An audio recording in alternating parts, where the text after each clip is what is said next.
In the heart of the 1970s American South, a new kind of rock and roll warrior was starting to gear up. They were loud, they were proud, and they came armed with a triple guitar assault ready to take on the world. Forged in the very same Jacksonville, Florida heat that gave us legends like Lynyrd Skynyrd and the Allman Brothers, this band would carve its own unique path with a harder, heavier edge. This is the story of how a band named after a mythical 17th century axe-wielding woman became the legendary Molly Hatchet. It all started back in 1971 with guitarist Dave Hlubeck. For a few years, the band cycled through different musicians and different names, honing their craft in the bars of Jacksonville. But by 1976, the classic lineup had finally locked in. With Hlubeck, Steve Holland, and Dwayne Rowland all on lead guitar, the band's signature three-guitar attack was officially set. They were backed by the thunderous rhythm section of bassist Banner Thomas and drummer Bruce Crump, and fronted by the unmistakable gravel-throated growl of Danny Joe Brown. These were blue-collar guys with an us-against-the-world attitude, and they were about to prove it to everyone. The Jacksonville music scene was a genuine pressure cooker, and Molly Hatchet was forged in its fires. Lynyrd Skynyrd's own Ronnie Van Zant was actually planning to produce their debut album, but tragically, the devastating 1977 plane crash meant those plans would never come to pass. Hatchet pushed forward, and in 1978, they dropped their self-titled debut. It was a raw and powerful mission statement, featuring anthems like Gator Country and a blistering cover of Dreams, which they retitled Dreams I'll Never See. The album quickly soared to platinum status. But it was their second album, 1979's Flirting with Disaster, that truly blew the doors open. With the Southern rock throne feeling empty after Skynyrd's tragedy, Molly Hatchet was ready to claim it. The album was a commercial monster, crashing into the top 20 and going on to sell over 2 million copies. The title track became their defining anthem, an adrenaline-fueled rock classic that still gets the blood pumping today. While comparisons to Skynyrd were common, Hatchet was heavier, faster, and far more aggressive.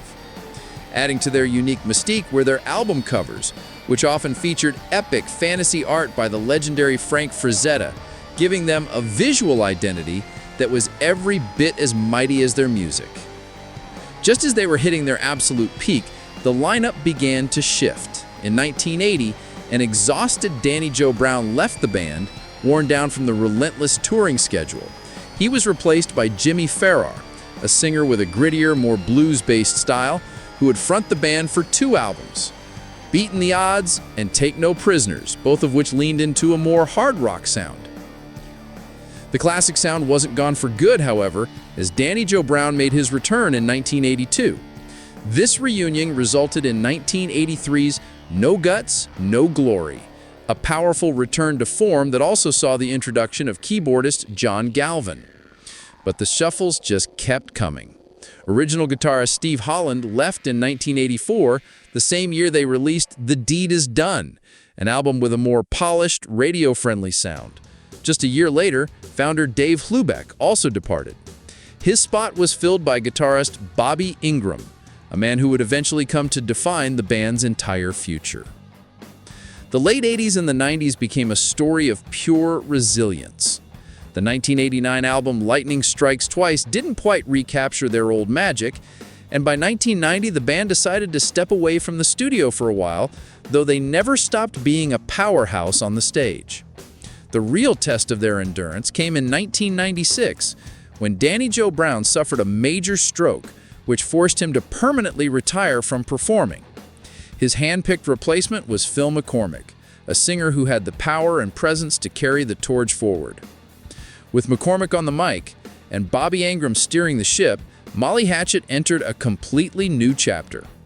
They released solid studio albums like 1996's Devil's Canyon and 1998's Silent Reign of Heroes, proving to the world that the Hatchet spirit was still very much alive. They weren't the chart toppers of their early days, but they were survivors, a true blue-collar band still playing for the people. The new millennium brought with it both reunions and incredibly difficult goodbyes. In 2005, in a move that delighted fans, Bobby Ingram invited founding guitarist Dave Hlubeck to rejoin the band, connecting the band's past and present for over a decade. But this era was also marked by an almost unbelievable amount of loss. One by one, the warriors who built the band's original legend began to pass away. Original vocalist Danny Joe Brown died in 2005. He was followed by guitarist Dwayne Rowland in 2006, and then drummer Bruce Crump in 2015. Bassist Banner Thomas and founder Dave Hlubeck both passed away in 2017. Longtime vocalist Phil McCormick died in 2019 and was briefly succeeded by Jimmy Elkins. Then, in August of 2020, the last man standing from that classic lineup, guitarist Steve Holland, passed away, truly marking the end of an era. Today, guitarist Bobby Ingram, who has been with the group since 1987, owns the trademark and carries the banner forward with pride. For Bobby and longtime keyboardist John Galvin, who joined way back in 1983, it's all about honoring a powerful legacy. Today's Molly Hatchet is a mix of these seasoned veterans and fresh talent. Alongside Ingram, Galvin, and bassist Tim Lindsay, a new generation has stepped up, including vocalist Parker Lee and drummer Garrett Ramsden. They still tour relentlessly, playing the classics for loyal fans all over the world. And the creative fire is burning once again. In late 2023, the band released Firing Line, their first new single in over a decade, which was recorded at the legendary Abbey Road Studios. Ingram has confirmed that a brand new album is on the way, promising a return to the band's raw, old-school feel.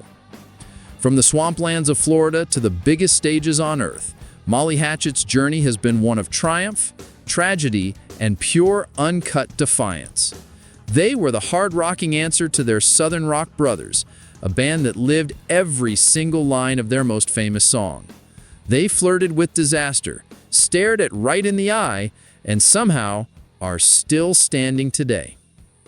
The faces may have changed, and the founding fathers may be gone, but that thunderous sound and the incredible legacy of one of rock's toughest bands lives on.